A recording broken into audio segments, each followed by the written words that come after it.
Hello students, welcome to my channel. तो ये अपनी कंटिन्यूस सीरीज चल रही है क्लास 10th की प्रिपरेशन सीरीज बोर्ड एग्जाम के लिए।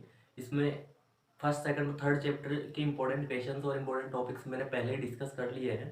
तो जो भी स्टूडेंट नया है चैनल को सब्सक्राइब कर सकता है। डिस्क्रिप्शन में मैंने अवेलेबल करवा रखा है प्लेलिस्ट का लिंक, आप जाएँ वहाँ से देख सकते हैं अगर प्रीवियस वीडियोज़ आपने नहीं देखे हैं तो आज के इस वीडियो में हम सिक्स चैप्टर, क्योंकि फर्स्ट सेकंड थर्ड चैप्टर हमारा कंप्लीट हो चुका है, फोर्थ फिफ्थ चैप्टर आपके सिलेबस में इंक्लूड नहीं है इस साल।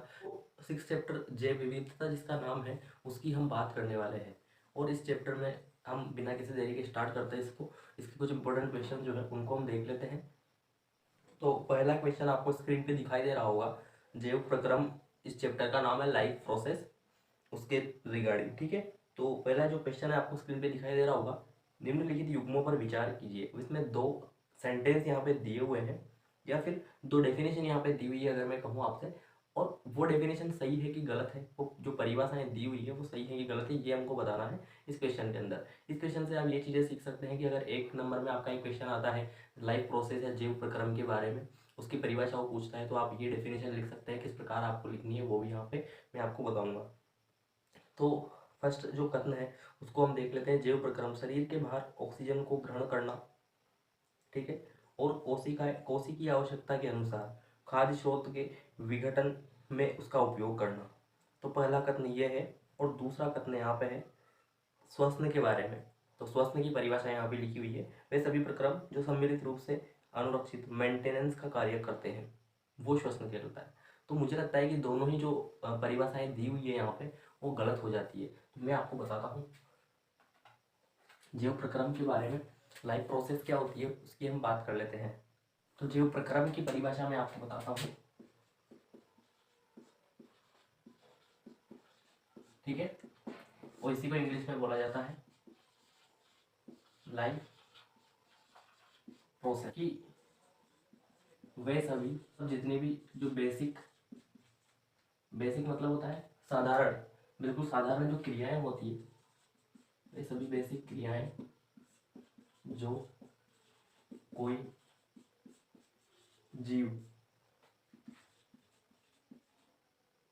अपने जीवन यापन के लिए परफॉर्म करता है, या हिंदी में इसको बोलेंगे हम ऐसे लिख सकते हैं के लिए करते हैं, वो लाइफ प्रोसेस या जीव प्रक्रम कहलाती है, ठीक है। प्रक्रम या प्रक्रिया उसी को हम बोलेंगे, प्रोसेस मतलब प्रक्रिया ही होता है। तो ये परिभाषा आप सिंपल सी लिख सकते हैं अपने अकॉर्डिंग। इंग्लिश में मैं आपको बताऊं तो आप लिख सकते हैं those basic processes which are performed by a living organism to survive। तो आप ये लिख सकते हैं, ये परिभाषा सिंपल सी परिभाषा है। वो जितनी भी क्रिया है, जैसे कि मैं आपको बताऊं फॉर एग्जांपल जीव प्रक्रम के बारे में, जैसे कि हम इंसान हैं, हम अपना जीवन यापन करने के लिए या अपनी जैविक क्रिया बनाए रखने के लिए सांस भी लेते हैं, खाना भोजन की हमें आवश्यकता होती है तो हम ऊर्जा के लिए भोजन भी लेते हैं। सांस का छोड़ना, सांस का चलना, दिल का धड़कना, हमारा सोचना, आंखों से देखना, कार्य करना, ये सब जितनी भी जैविक क्रियाएं हैं जो हमारे जीवन यापन के लिए आवश्यक है, ये सारी की सारी जीव प्रक्रम कहलाती है। ये सिंपल सी बात है। और इस चैप्टर के अंदर जो है हम इन्हीं क्रियाओं के बारे में पढ़ते हैं कि किस किस प्रकार से जो यूनिसेलुलर यानी एक कोशिकीय जीव है वो अपनी क्रिया जैव प्रक्रम किस प्रकार से चलाते हैं।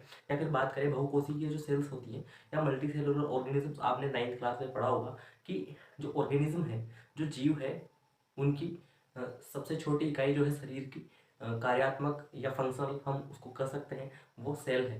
उस सेल या कोशिका से ही पूरी की पूरी बॉडी हमारी बनी होती है। तो कुछ ऑर्गेनिज्म जैसे बैक्टीरिया मतलब जीवाणु, वायरसेस या विषाणु, ये जो है यूनिसेलुलर यानी एक कोशिकीय होते हैं, एक कोशिका से बने होते हैं। जबकि बात करें इंसान की, जानवरों की, या फिर वो चाहे पेड़ पौधे हों, वो मल्टी सेलुलर है यानी वो कोशिकाओं से बने होते हैं। तो ये आपने आर एच वेटिकर की 5 किंगडम थ्योरी में भी पढ़ा होगा कि लेकिन हम यहाँ पे बात कर रहे थे जीव प्रक्रम की, तो इसकी परिभाषा आपने नोट की होगी। अब हम नेक्स्ट जो परिभाषा यहाँ पे श्वसन की पूछी हुई है उसकी हम बात कर लेते हैं, उसके बारे में आपको बताता हूँ। दोनों ही कथन यहाँ पे तो गलत है, मैं आपको बताता हूँ श्वसन की परिभाषा। चाहे तो इसका स्क्रीनशॉट भी ले सकते हैं और इसको नोट भी कर सकते हैं, ठीक है। इंग्लिश में बोला जाता है रेस्पिरेशन। श्वसन की अगर बात करें तो जितने भी जो जीव है वही करते हैं, कौन? लिविंग्स के अंदर ये क्रिया होती है। हिंदी में बोले तो जीवित जीव, या फिर इन्हीं को हम बोल सकते हैं क्या?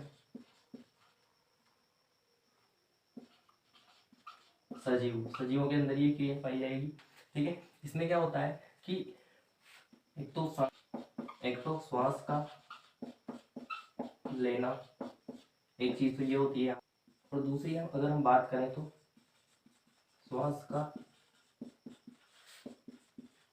छोड़ना। ये दो चीजें देखने को मिलती है।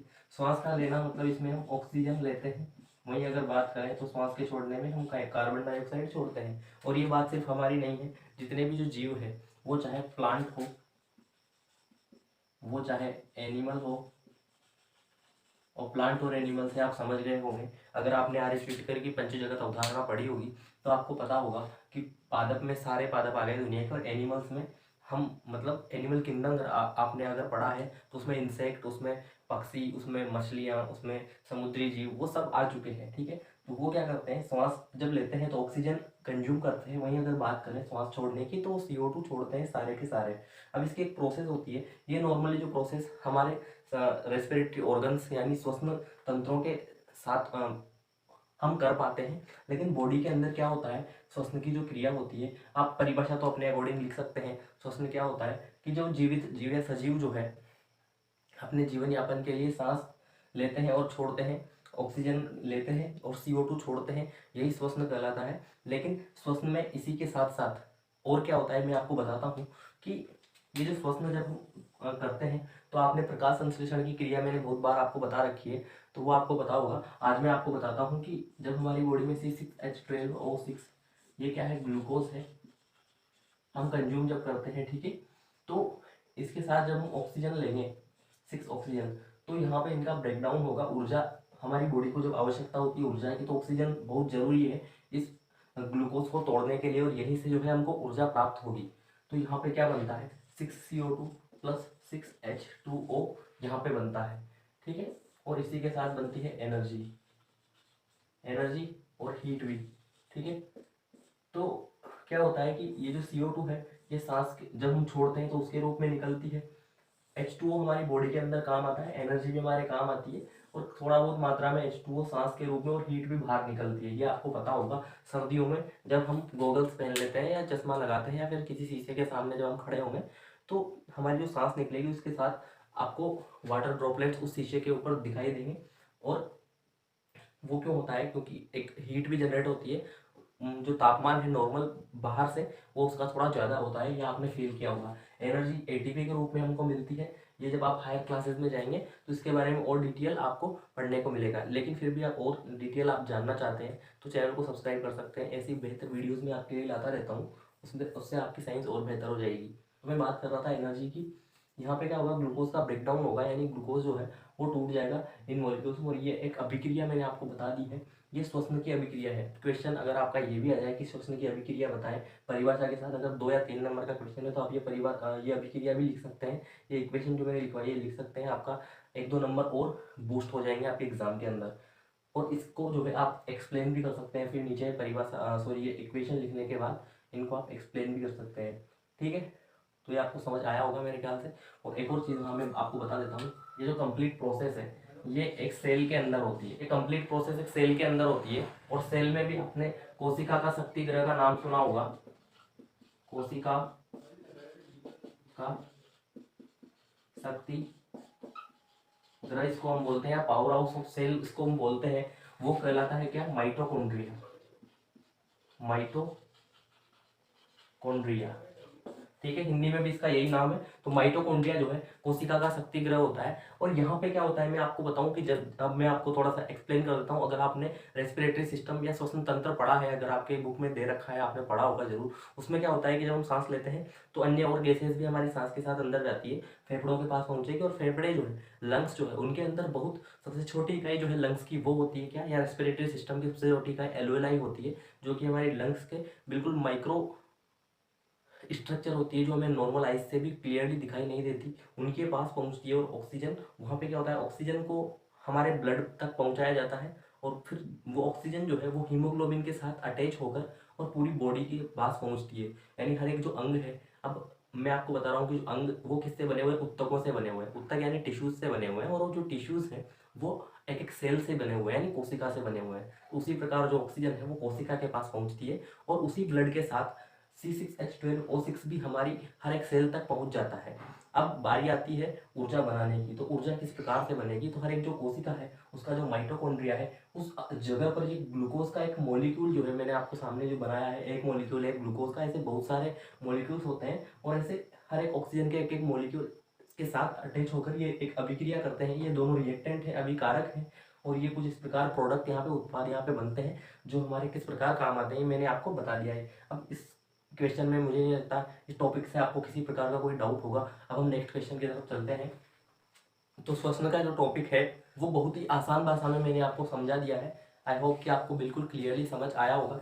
नेक्स्ट क्वेश्चन में आपको स्क्रीन पे दिखाई दे रहा होगा, निम्नलिखित कथनों पर विचार कीजिए। यहाँ पे फिर से 2 कथन दिए हुए हैं और उन पे हमको अपनी राय देनी है, ठीक है। एक कोशिकीय जीव को भोजन ग्रहण करने, गैसों के आदान प्रदान तथा अपशिष्ट के उत्सर्जन के लिए किसी विशेष अंग की आवश्यकता नहीं होती है। तो पहले तो एक चीज़ मैं आपको बताऊँ, किसी विशेष अंग की यहाँ पे बात की गई है। तो पहली बार जब जो भी जीव है, अगर वो एक कोशिका यानी यूनिसेलुलर है, एक कोशिका से बना हुआ है, तो एक कोशिका से कोई विशिष्ट अंग बन नहीं सकता, ये आप भी जानते हैं, ठीक है।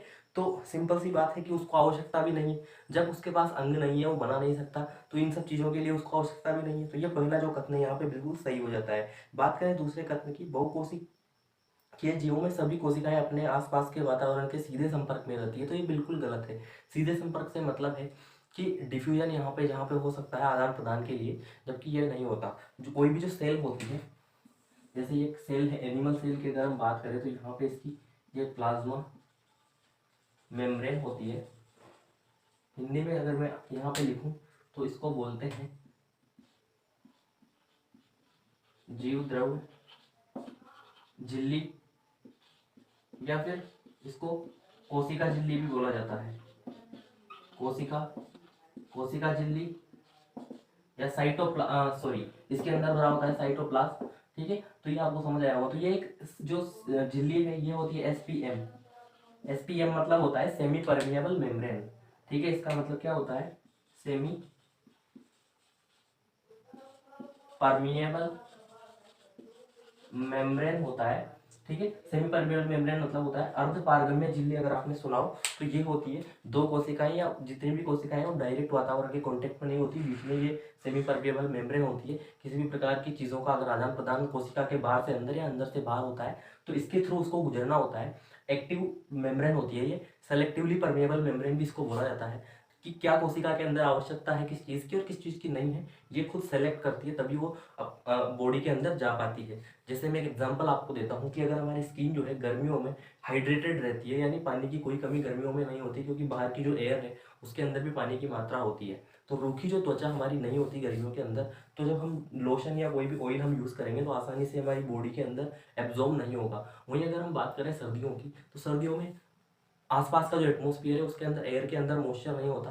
मॉइस्चर से मेरा मतलब है कि वायु के अंदर किसी प्रकार का जल नहीं होता, और बॉडी के अंदर भी हाइड्रेटेड सेल्स जो है हाइड्रेटेड नहीं रहती सर्दी की वजह से। तो जैसे ही हम लोशन या ऑयल यूज़ करते हैं तो जल्दी से वो एब्जॉर्ब हो जाएगा, गर्मियों के मुकाबले जल्दी एब्जॉर्ब होगा हमारी स्किन के अंदर, क्योंकि सेल्स को उसकी ज़रूरत है या कोशिकाओं को उसकी ज़रूरत है। तो ये आपको समझ आया होगा। और इसी प्रकार से डेली चैनल पे आपको एक वीडियो अवेलेबल करवाता हूँ, उसमें 1-2 क्वेश्चन डेली आपके लिए मैं लेके आता हूँ। उससे पहले ये जो अपना कंप्लीट सीरीज चल रही है last month preparation class 10th के लिए, मैं कंप्लीट करवाऊंगा। और ऐसे ही एक दो जो इंपॉर्टेंट टॉपिक्स हैं, हर एक चैप्टर्स है, और मुश्किल से 10 से 12 क्वेश्चंस होते हैं। आप चाहे तो पुरानी वीडियोस भी देख सकते हैं, वो अवेलेबल है, प्लेलिस्ट भी अवेलेबल है कंप्लीट चैनल के ऊपर। तो ऐसे करके आप कंप्लीट एक अच्छा स्कोर कर सकते हैं अपने बोर्ड एग्जाम के अंदर साइंस सब्जेक्ट से। इसके अलावा मैं आपसे हमेशा कहता हूँ कि अगर कोई डाउट है किसी प्रकार का कोई चैप्टर के अंदर या कोई टॉपिक के अंदर जो बिल्कुल आपको समझ नहीं आया हो, तो पहले हम उसको भी करवा सकते हैं। आप अगर वीडियो देख रहे हैं तो जो है मुझे कमेंट करें।